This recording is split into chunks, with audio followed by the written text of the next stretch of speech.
Wabaddewo olunaku lw'eggulo enkumi n'enkumi z'abannansi mu ggwanga lya Sudan bwe zeeyiye ku nguudo z'ebibuga ebiwerako mu ggwanga eryo nga balaga obutali bumativu olw'obukulembeze bwa maggye agawamba obuyinza mu Oktoba womwaka oguwedde, kyokka nga na guno gwaka teri kyali kikyuse ku ebyo bye baalwanirira nga bannansi.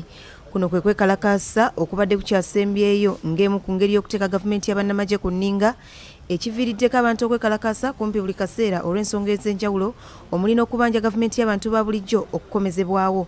Wabula akabinja k'abasawo mu ggwanga eryo kategeezezza nti mu kwekalakaasa kuno omuntu omu ye yattiddwa oluvannyuma lw'okukubibwa amasasi abakuumaddembe bwe babadde bagezaako okugumbulula abeekalakaasi bano.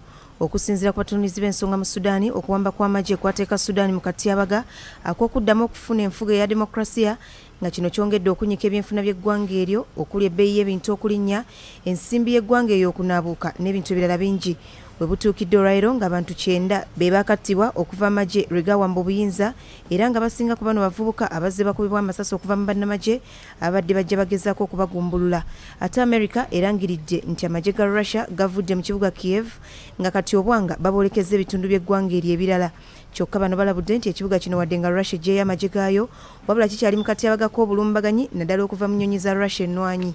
Mu mbeera eno amawanga agawerako gongedde okuteeka envumbo ku Russia, ng'olwaleero Austria egobye abakungu ba Russia 4 okuva mu ggwanga eryo omuli n'ababaka baayo. Mu ngeri y'emu ne baminisita okuva mu mukago gwa NATO olwaleero bayingidde olunaku olwokubiri nga bateesa ku ngeri gye bagenda okugenda mu maaso n'okuyamba Ukraine okwetaasa ku Russia.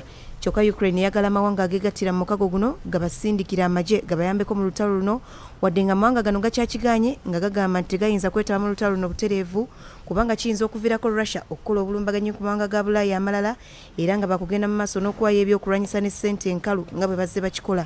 Ky'ekibiina ky'amawanga amagatte nakyo olwaleero kiri mu nteekateeka ez'okutuuza olukiiko olusalawo oba nga kigoba Russia mu kakiiko kaakyo ak'eddembe ly'obuntu olwa lipoota ezizze ziva mu ggwanga erya Ukraine. Wabula Russia erabudde amawanga gano nti singa geetantala okubagoba mu kakiiko kano, kabonero akalaga nti nabo bafuuse balabe baabwe.